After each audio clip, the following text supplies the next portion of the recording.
오늘 주님께서 저들에게 주시는 말씀은 사무엘상 1장 26절부터 28절까지 말씀입니다. 제가 봉독해 드리겠습니다. 한나가 이르되 내 주여 당신의 사심으로 맹세하나이다. 나는 여기서 내 주 당신 곁에 서서 여호와께 기도하던 여자라. 이 아이를 위하여 내가 기도하였더니 내가 구하여 기도한 바를 여호와께서 내게 허락하신지라. 그러므로 나도 그를 여호와께 드리되 그의 평생을 여호와께 드리나이다 하고 그가 거기서 여호와께 경배하니라. 아멘. 네, 오늘은 성경 인물 시리즈 7번째 인물로 사무엘을 함께 살펴보도록 하겠습니다. 성경의 역사는 크게 볼 때 구약의 역사와 신약의 역사로 나눌 수가 있습니다. 근데 그 안에서도 또 여러 주요 시대로 구분이 되죠. 오늘 우리가 사무엘을 다루고 있는데 창조 이후부터 사무엘 활동 시기까지의 시대만을 잠깐 제가 말씀드리면 이렇습니다. 첫 시대는 창조와 타락 시대입니다. 이 첫 시대는 하나님께서 우주 만물을 아름답게 창조하셨습니다. 그리고 첫사람 아담과 하와를 지으시지만 근데 그 아담과 하와가 죄를 짓게 되고 불순종으로 말미암아 온 세상이 타락해버리게 됩니다. 이게 바로 이 시대에 일어난 일입니다. 그래서 노아의 홍수, 바벨탑 사건들이 다 이 시대, 창조와 타락 시대에 해당하는 그런 대표적인 이야기들이라고 우리가 할 수가 있습니다. 그 다음으로 족장 시대가 따라 나옵니다. 하나님께서는 가만히 놔두시지 않으시죠. 타락한 인간을, 멸망받고 심판받을 인간을 가만히 놔두지 않으십니다. 그래서 구원 계획을 세우시고 그 구원 계획을 실행하시기 위해서 한 사람을 선택하십니다. 바로 아브라함입니다. 그래서 하나님께서 아브라함을 부르시고 그와 언약을 맺으십니다. 이렇게 해서 비로소 이스라엘 민족의 역사가 시작이 됩니다. 그리고 야곱의 가족이 기근을 피해서 요셉이 있는 애굽으로 이주하면서 족장 시대가 막을 내리게 됩니다. 그 다음으로는 이스라엘 백성이 애굽을 탈출하고 광야에서 지내던 그런 시대가 찾아오죠. 이 아브라함의 후손들은 애굽에서 노예로 다 전락하게 됩니다. 매일매일 고된 노역 속에 살아갑니다. 대신 인구수가 어마어마하게 증가가 됩니다. 그래서 한 민족이 형성이 됐습니다. 그래서 하나님께서는 또 모세라고 하는 사람을 지도자로 택하셔서 착취와 억압에 시달리던 이스라엘 백성을 애굽에서 이끌어내십니다. 그러나 그들이 애굽에서 나왔지만은 하나님께서 약속하신 가나안 땅까지 가기까지는 40년이라는 긴 기간 동안 광야에서 방황해야 했습니다. 이 시대가 바로 출애굽 및 광야 시대입니다. 자, 그 다음으로 따라 나오는 것이 바로 가나안 정복 그리고 사사시대가 따라 나오죠. 모세 죽음 이후 모세 후계자인 여호수아가 이스라엘을 이끌고 가나안 땅을 정복합니다. 그리고 여호수아가 세상을 떠난 후에는 하나님께서 또 사사들이라고 하는 사람들 세우셔서 이방의 침략으로부터 백성을 구원하시는 그런 중요한 역할을 맡기시게 됩니다.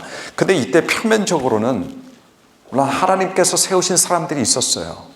그죠? 사사들입니다. 사사들은 지도자들이었어요. 근데 사실 영적인 실상은 하나님 보시기에 굉장히 가슴이 아픈 때였습니다. 이때가. 그야말로 영적인 암흑기였어요. 성경은 그 이유를 사사기 21장 25절에 이렇게 명확하게 요약합니다. 사람이 각기 자기의 소견에 옳은 대로 행하였더라. 자, 여러분, 사람이 각기 자기의 소견에 옳은 대로 행하였더라 라는 말이 무슨 말일까요? 이 말은요, 사람들이 하나님의 마음과는 아무 상관없이 하나님의 뜻과는 아무 상관없이 그저 각자 자기가 옳다 생각하는 그 의견대로 그 소신대로 자기 주관대로 그대로 살았다는 이야기예요. 여러분, 사람들이 각자 자기의 의견대로 자기의 소신대로 자기의 주관대로 산다는 거 어떻게 보면 굉장히 좋아 보이는 것 같습니다. 그죠? 여러분, 자유민주주의 국가의 어떤 그런 추구하는 게 이런 게 아니겠습니까? 각자가 자기 의견대로 자기 소신대로 자기 주관대로 살게 하는 거 그거 아닙니까? 사실 이런 모습은요 오히려 굉장히 이상적인 모습으로까지 그렇게 보여요. 근데 여러분, 여기에 아주 치명적인 함정이 있습니다. 사사시대 때 사람들이 옳다 생각하던 의견이든 소신이든 주관이든 이것들 진리와는 아무 상관이 없었다는 이야기예요. 하나님께서 전혀 기뻐하지 않으셨다는 이야기입니다. 더욱이 이스라엘은 어떤 나라입니까? 민주주의 국가로 세워진 게 아닙니다. 이스라엘은 신정주의 국가입니다. 이스라엘 사람들이 나라의 주인이 되는 게 아니에요. 이스라엘 사람들이 나라의 어떤 주권자가 되는 게 아닙니다. 이스라엘 백성들에 의해서 무엇이 결정되어지는 것이 아닙니다. 이스라엘은 하나님께서 주인이 되시는 나라, 하나님께서 왕이 되시는 민족, 그런 민족으로 만들어졌어요. 그래서 이스라엘 백성들은 자기의 자유와 평화를 추구하는 사람들이 아니라 하나님의 뜻, 하나님의 계획을 추구하는 사람들이야만 했습니다. 이게 신정주의 국가입니다. 하나님께서 친히 이스라엘 사람들을 들어서 그렇게 세우신 거예요. 근데 이런 신정주의 사회에서 사람들이 어떻게 하기 시작했냐면 각자 자기의 소견에 옳은 대로 살기 시작한 겁니다. 자기 의견대로 살기 시작한 거예요. 자기의 소신대로, 자기의 주관대로 살았다는 이야기입니다. 겉으로는 멋있어 보일 수 있어요. 그러나 그건 지극히 불신앙적인 삶이었습니다. 패역한 시대가 되어버리고 말았습니다. 근데 여러분, 역사는요, 역사의 특징이 있다면 이건 아무도 반박할 수 없는 사실입니다. 역사는 반복합니다. 반복해요. 어떤 시대가 과거에 끝났다고 해서 그게 영원히 끝난 게 아닙니다. 다시 돌아와요. 사사시대가 옛날에 있었다고 지금 사사시대 이제 안 온다, 이게 아닙니다, 여러분. 인간 역사는 계속해서 반복이 되게 돼 있어요. 그래서 사실 우리가 지금 살아가는 시대가 무슨 시대냐? 구약시대, 사사시대입니다. 그래서 지금 이 시대 사람들이 어떻게 살아갑니까? 자기 옳다 생각하는 자기 의견대로 살아가요. 자기 옳다 생각하는 자기 소신대로 살아갑니다. 자기 옳다 생각하는 자기 주관대로 살아가요. 이거 가운데는 뭐가 있냐면, 이 중심에는 뭐가 있냐? 내가 제일 중요하다, 이거예요. 내가 제일 중요하다. 그래서 내 감정이 제일 중요해지고요, 내 느낌이 가장 중요해져요. 그러다 보니까 인간이 무엇이 옳고 무엇이 그른지 자기가 스스로 결정합니다. 인간이 무엇이 죄고 무엇이 죄가 아닌지 인간이 스스로 규정하는 시대입니다. 인간이 어떤 존재고 어떻게 살아가야 하는지 인간 스스로 정의하는 시대예요. 내 마음이 기뻐하지 않으면 안 되는 거예요. 내 마음을 기쁘게 하지 않는 것, 내 마음을 편안하게 하지 않는 것을 그걸 죄로 규정합니다. 죄가 아닌데. 이게 바로 사사시대예요.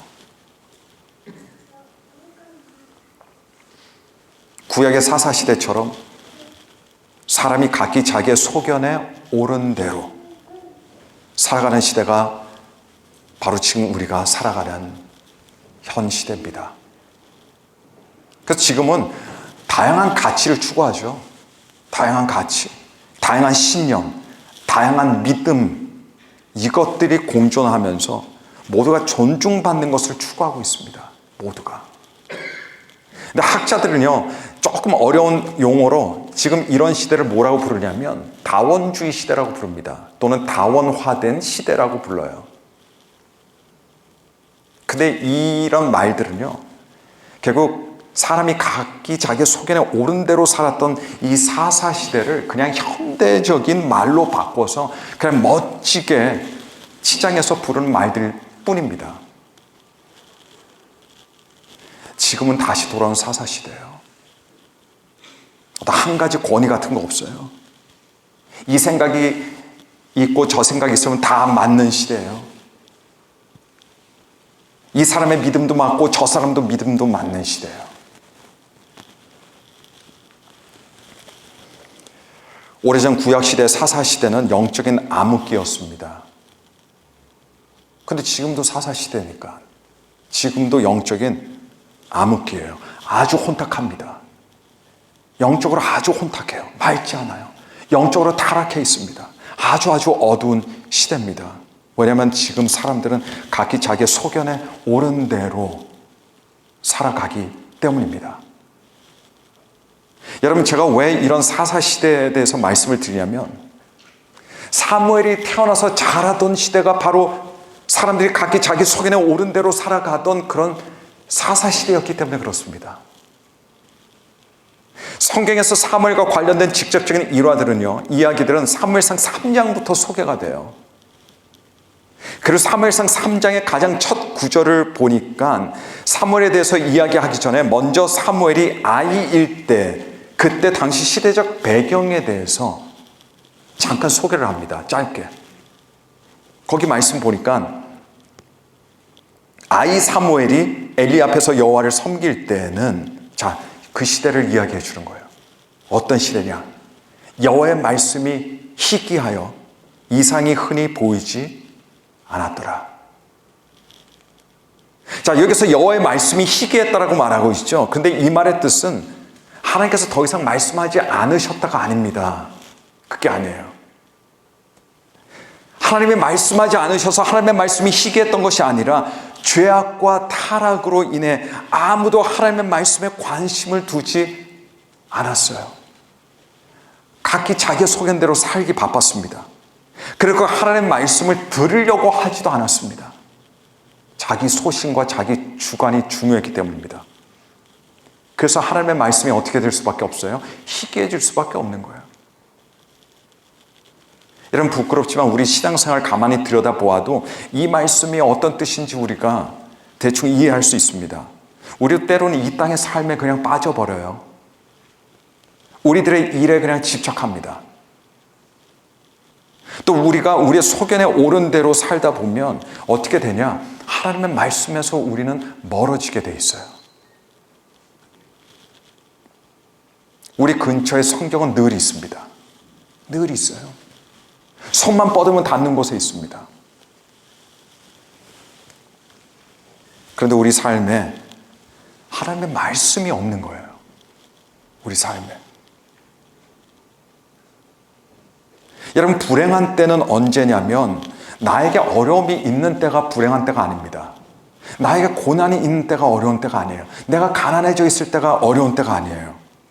그런 때는 그냥 힘든 때일 뿐이에요. 힘든 때. 그러나 나에게 있어서 불행한 때는 내가 하나님의 말씀에 관심이 없는 때입니다. 내가 하나님 말씀 바깥에 살아가는 그런 때예요.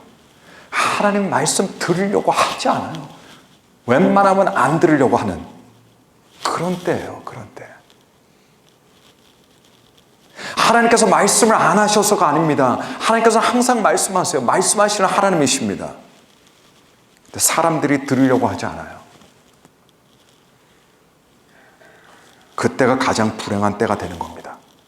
성경은 이런 때가 어떤 때라고 합니까? 영적인 암흑기라고 부르는 거예요. 영적인 암흑기. 성경의 사무엘에 대한 직접적인 일화가 사무엘상 3장부터 나온다고 말씀드렸는데, 여러분, 그 첫 일화, 그 첫 이야기, 이게 사실 굉장히 중요합니다. 사무엘과 관련된 그 첫 이야기가 사무엘의 삶과 사무엘의 사역을 이해하는 데 있어서 가장 중요한 핵심 포인트예요. 자, 그렇다면 어떤 이야기가 사무엘에 관한 첫 이야기가 될까요? 바로 어린 사무엘이, 여러분, 하나님의 말씀을 듣기 시작하는 때에 대한 이야기입니다. 하나님의 말씀을 듣기 시작하는 때. 어린아이 사무엘이 하나님의 성전 안에서 자려고 누웠습니다. 근데 하나님께서 사무엘을 부르셨어요. 사무엘아, 사무엘아. 근데 사무엘은 한 번도 하나님과 대화를 나눠본 적이 없어요. 그때까지. 하나님의 성전에서 일한 거는 꽤 됐지만 우리 신앙생활이 그렇잖아요. 교회 들어와도 신앙생활 시작해도 때로는 하나님의 음성을 통 못 듣고 이렇게 살아가는 그런 기간이 있습니다. 사무엘도 그랬어요. 그러다 어느 일정한 때에 하나님께서 사무엘을 부르신 겁니다. 그 사무엘은 엘리 제사장, 그 제사장이 자기를 부른 줄 알았습니다. 그래서 엘리 제사장에게 뛰어갔어요. 저를 부르셨어요? 근데 안 불렀다는 겁니다. 근데 이런 일이 2번이나 연달아 일어나게 돼요. 이때 엘리 제사장이 뭔가 특별한 것을 감지하게 됩니다. 야, 하나님께서 이 아이를 부르시나 보다. 그래서 사무엘을 데려다가 3번째 자기를 찾아왔을 때 사무엘에게 이렇게 이야기해 줬습니다. 만일 또 누가 너를 부르거든 이렇게 대답해라. 그게 사무엘상 3장 9절입니다. 거기 보니까 여호와여 말씀하옵소서 주의 종이 듣겠나이다.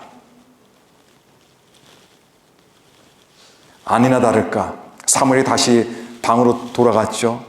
또 다시 침대에 누웠는데 또 하나님께서 자신을 부르시는 그 음성을 듣게 되었을 때 엘리 제사장이 알려준 대로 그대로 사무엘이 반응하게 됩니다. 그래서 그 자리에서 뭐라고 말합니까? 주님 말씀하옵소서 주의 종이 듣겠나이다. 여러분 대단한 겁니다. 바로 그때부터요 전능하신 하나님과 사무엘의 대화의 삶이 시작된 거예요. 대화의 삶이. 그때부터 사무엘은요 하나님의 말씀을 듣기 시작했다는 겁니다. 여러분 사무엘은 자신이 살던 어두웠던 사사시대에 하나님께서 뭘로 사용하시냐면 하나님께서 등불로 사용하신 사람입니다. 세상 사람들이 하나님의 말씀과 관련해서 관심이 없었어요. 하나님의 말씀을 들으려고 하지도 않았습니다. 그냥 자기의 의견대로, 자기의 소신대로, 자기 주관대로, 자기의 기분대로, 자기의 감정대로만 그냥 살아갈 뿐이었습니다. 근데 그 시대 사무엘만이 주님 말씀하옵소서 주의 종이 듣겠나이다. 너무 짧은 문구 아닙니까 여러분? 주여 말씀하옵소서 주의 종이 듣겠나이다. 외우려고 하지 않아도 외워지는 그런 문구 아닙니까? 얼마나 단순한 문장입니까? 근데 이런 반응을 하던 사람들이 없었다는 이야기예요. 주님 말씀해 주세요. 제가 듣겠습니다. 거기 관심이 없었어요, 사람들이. 주님 말씀하옵소서 주의 종이 듣겠나이다. 이 반응은요, 주님 말씀 앞에서 뭘 어떻게 하겠다는 이야기입니까? 내 소견을 내려놓겠다는 이야기예요. 내 의견을 내려놓겠다는 이야기입니다. 내 소신을 내려놓겠다는 태도예요. 왜냐하면 그래야만 들을 수 있거든요. 비록 하나님의 말씀이 평소 내가 옳다고 생각하는 것과 다르다 해도, 그리고 하나님의 어떤 말씀이 내 마음에 기쁘지 않다 해도, 그러나 내 소견들, 내 생각들, 내 의견들을 내려놓고 주님의 말씀을 듣겠다는 거예요. 듣겠다는 겁니다. 세상 사람들은 다 자기가 보기에 옳은 자신의 소견대로 살지만, 그러나 하나님의 사람은 주님 말씀하옵소서 주의 종이 듣겠나이다 라고 말할 수 있는 사람입니다. 그리고 이것이 그리스도인이에요. 이것이 그리스도인의 삶입니다. 예수님께서 뭐라고 말씀하셨어요? 내 양은 내 음성을 알아듣는다. 내 목소리를 따른다. 따르는 양들은 예수님의 목소리, 예수님의 음성을 듣는 양들이에요. 안 따르는 양들은 예수님의 양이 아닙니다. 예수님의 양이 아니에요. 우리가 살아가는 사회의 이슈들이 참 많죠. 어딜 가도 그냥 이슈들 투성입니다. 사회적인 이슈, 윤리적이고 도덕적인 이슈, 뭐 정치적인 이슈, 경제적인 이슈, 종교적인 이슈, 문화적인 이슈, 얼마나 이 이슈들이 많은지 몰라요. 그러나 그리스도인들은 그 많은 이슈들 가운데 많은 음성들이 있죠. 많은 주장들이 있죠. 많은 의견들이 있죠. 많은 소견들이 있죠. 그 가운데서도 주님 말씀하옵소서, 주의 종이 듣겠나이다, 이렇게 반응하는 사람입니다. 우리는 이런 사람들이 되기를 간절히 바랍니다.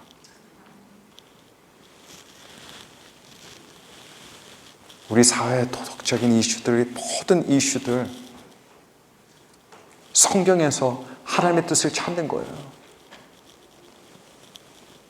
제 마음으로 가면 동성연애자들을 얼마든지 인정해주고 싶지만은 중요한 건 무엇이냐? 그게 하나님의 뜻이 아니라는 이야기예요. 어떤 정치적인 일과 관련해서, 우리의 삶의 태도와 관련해서 우리의 마음은 따로 갈 수 있지만은, 그러나 하나님께서 아니다라고 그러면 그건 아닌 거예요. 이게 하나님의 말씀을 우리가 듣는 겁니다. 주님 말씀하옵소서, 주의 종이 듣겠나이다.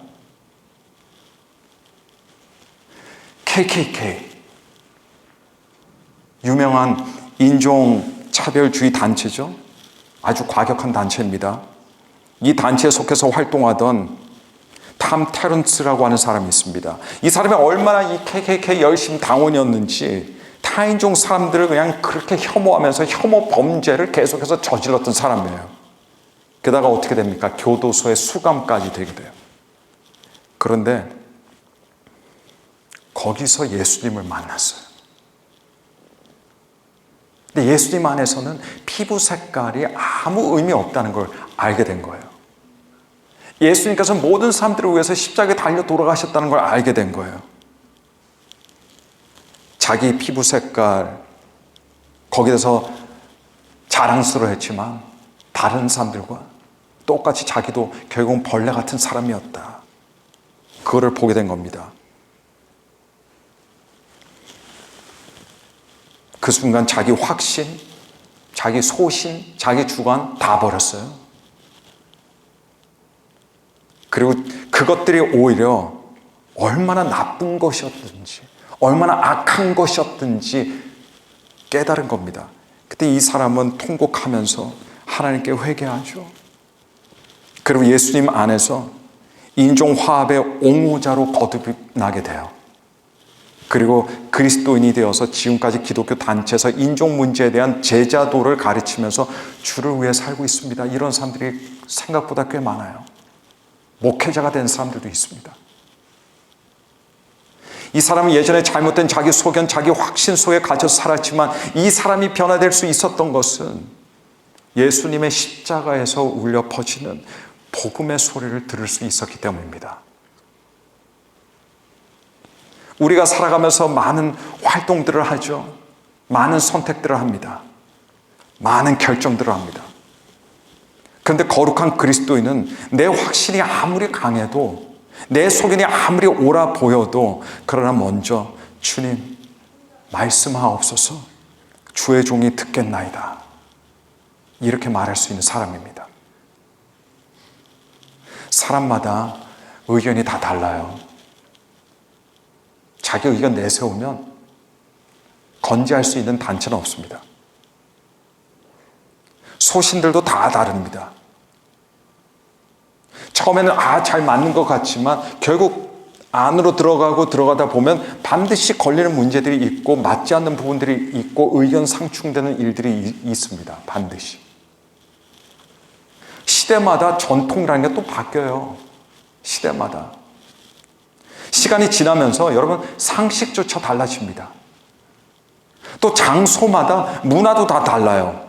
그 문화 속에서 사람의 정서도 다 달라지는 거예요. 근데 일단 변하고 달라지는 것이 있다면 여러분, 그건 본질적인 것이 아니다라는 이야기입니다. 반면에 본질이라는 것은 달라지지 않아요. 2000년이 지났지만 예수님의 십자가의 메시지는 달라지지 않았어요. 왜냐하면 그게 본질이기 때문에 그렇습니다. 진리는 달라지지 않습니다. 달라지지 않아요. 하나님의 말씀이 달라집니까? 안 달라집니다. 우리가 가지고 있는 성경, 옛날 그 수천 년 전에 있던 그 성경입니다. 그 글입니다. 그 의미입니다. 달라지지 않습니다. 왜냐? 진리이기 때문에 그래요. 하나님의 사랑도 달라지지 않습니다. 하나님의 사람은 하나님 말씀 없이 만들어지지 않아요. 사람은 예수님의 말씀을 듣고 따르면서 예수님의 사람으로 만들어집니다.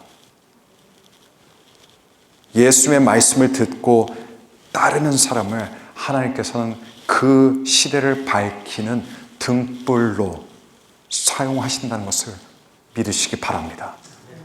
같이 어두워지지 마세요. 같이 어둠 속에 들어가지 마세요.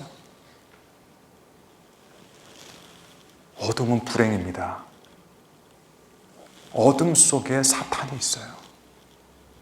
사탄은 빛의 사자로도 자기를 꾸민다고 하죠. 왜냐? 빛이 아니니까 그렇게 꾸며야 돼요. 그래서 교회에서 빛과 어둠을 분별하고 주의 말씀 가운데서 성숙함을 분별하는 사람들이 계속해서 성장해야 되고 자라가야 되고 그렇게 배출이 돼야 됩니다. 어둠을 멀리 하시길 바랍니다. 주의 말씀이 없는 곳은 어둠이에요. 어떤 사람들은 어둠을 몰고 다니잖아요. 그럼 우리는 빛을 몰고 다니는 사람들이 돼야 돼요. 예수님의 등불의 역할을 하는 사람.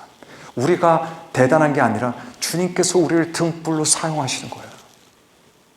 믿음이 연약한 자들이 그래서 우리 근처에 있으면 믿음이 강해지고 주님을 모르던 사람들이 주님을 알게 되고 이런 일들이 우리 가운데 일어나길 간절히 소원하고 축복합니다.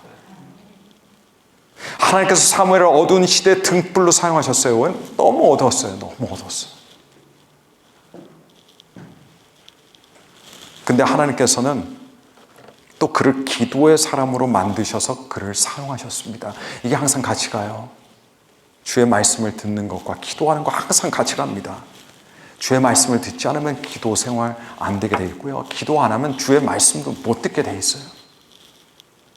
사무엘은 어머니 한나의 간절한 기도로 태어난 아이였어요. 어머니의 믿음의 기도로 그리고 하나님께 드려진 사람이었습니다. 사무엘은 어릴 적부터 하나님의 성전에서 섬길 때 기도했어요. 비록 잘 하나님의 음성을 듣지 못했을지라도 기도했습니다. 그 이후에도 언제나 이스라엘 백성을 위해서 기도하고 그들을 기도의 자리로 이끌었습니다. 옆에서 기도하지 않은 사람이 있으면 그 사람 여러분 믿을 수 있는 사람이에요. 여러분들이 그를 따라야 되는 사람입니다. 사무엘의 삶과 사역에는 항상 기도가 있었습니다. 사무엘이 활동하던 시대에 당시 이스라엘과 철전지 원수관계 민족이 있었습니다. 시대마다 또 이 이스라엘 민족과 이 서로 부딪히고 서로 싸우는 그 대상들이 막 달라졌는데 사무엘이 있을 때는 블레셋이 바로 그런 민족이었어요. 이스라엘은 수시로 블레셋에게 침략을 당했습니다. 왜냐하면 이 블레셋 민족의 어떤 기술이 더 발달되어 있었거든요. 그들이 철기 문화를 더 일찍 받아들였어요. 이스라엘은 아직 청동기 문화에서 늦게 깼습니다. 그러니까 맨날 얻어 터지는 거예요. 맨날 뺏기는 거예요. 맨날 그러니까 우는 겁니다. 이스라엘은. 그러다가 언약궤마저 그냥 빼앗겨버리고 말죠. 그렇게 20년 동안 블레셋의 지배 아래 고통받았습니다. 그런데 사무엘은요, 이 모든 문제의 근원을 청동기, 철기 이걸로 보지 않았어요. 군사력으로 보지 않았습니다. 사무엘이 보기에 이스라엘 민족이 항상 그렇게 맞고 터지고 그랬던 이유는 바로 그들의 영적 타락에 있다는 걸, 그걸 본 겁니다. 그래서 이 절망적인 상황을 타개하기 위해서 무엇을 하냐? 모든 백성들을요, 한 곳으로 불러 모았어요. 그게 바로 미스바라는 곳이에요. 망대라고 하는 뜻의 미스바. 거기다 소집했습니다. 그리고 모든 백성들로 하여금 무엇을 하게 했냐? 우상을 버리게 했습니다. 그리고 기도하게 했어요. 회개 기도하게 했습니다. 그래서 온 이스라엘이 모여서 그곳에서 회개 기도를 했어요. 하나님 용서해달라고 회개했습니다. 근데 이때 마침 블레셋 사람들이 또 이 소식을 들었어요. 그리고 이때다 절호의 기회로 판단하고 곧바로 이스라엘을 공격하기 시작합니다. 그때 기도하는 백성 하나님께서 가만히 그렇게 당하게 놔두시겠습니까? 하나님께서 큰 우레를 발해서 블레셋 군대를 어지럽게 하시고 이 혼란을 틈타서 이스라엘 백성이 블레셋을 아주 쉽게 격파하고 큰 승리를 거두게 됩니다. 그게 바로 기도의 승리였어요. 하나님께서는 기도를 통해 변화를 일으키십니다. 그리고 기도하는 사람을 시대 등불로 사용하세요. 기도하는 사람이에요. 사실 사무엘과 관련해서 아주 충격적이면서도 강렬하게 와닿는 성경 구절이 하나 있어요. 바로 사무엘상 12장 23절입니다. 사무엘상 12장 23절 거기에 보니까 사무엘이 이스라엘 백성들에게 이렇게 말하는 내용이 기록되어 있습니다. 나는 너희를 위하여 기도하기를 쉬는 죄를 여호와 앞에 결단코 범하지 아니할 거다. 성도가 기도하지 않는 거 죄예요, 여러분. 죄입니다. 우리 성경에서 기도하라고 할 때 단 한 번도 권장사항으로 이야기된 적이 없어요. 기도하면 좋을 거야. 기도하지 않을래? 이게 아닙니다. 항상 언제나 필수적인 명령이었습니다. 명령이었어요. 기도하지 않는 것은 단순히 바쁘거나 게을러서 생기는 문제가 아닙니다. 기도하지 않는 것은 불신앙입니다. 자신의 지혜와 능력으로 잘 되니까 기도하지 않는 겁니다. 하나님과의 관계가 소홀해지니까, 소홀해져도 별로 상관없으니까 기도하지 않는 거죠. 관계 단절이 일어나고요. 항상 그래서 저 멀리 말씀이 있는 곳에, 하나님께서 역사하시는 곳이 아닌 저 주변에서 있는 거예요. 기도하지 않은 것은 불순종입니다. 예수님께서 이 땅에 계시는 공생의 기간에 늘 기도하셨습니다. 기도 없이 일한 적이 없으시고요. 기도 없이 십자가에 오르지 않으셨어요. 심지어 십자가 위에서도 예수님께서는 기도하셨습니다. 예수님의 복음은 성도로 하여금 예수님의 십자가 앞에서 기도하게 해요. 그리고 기도하는 사람이 축복의 사람입니다. 하나님과 교제하는 사람이기 때문에요. 하나님을 의지하는 사람이고 그리고 순종하는 사람이기 때문입니다. 하나님께서는 결국 보시면 기도하는 사람, 하나님의 말씀 듣고 기도하는 사람을 들어서 어두운 시대를 밝힐 등불로 사용하십니다. 그래서 우리가 함께 기도해야 되는 겁니다.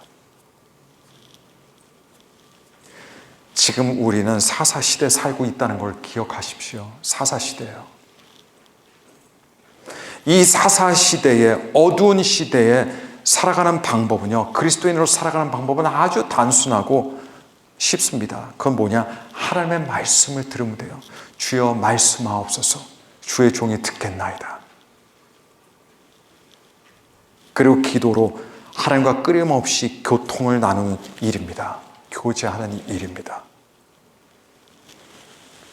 그러면 하나님의 말씀 통해, 기도를 통해 하나님께서는 저와 여러분들을 이 시대 등불로 사용하게 되십니다. 사사시대는 언제 끝나냐? 왕이 세워지면서 끝나요. 지금 이 시대의 사사시대는 언제 끝나냐? 우리의 왕이신 예수님께서 다시 오심으로 끝나게 됩니다. 이 시대 우리 말씀 안에서 살고 기도하면서 살면 됩니다. 어떤 역경도 우리 극복할 수 있고요.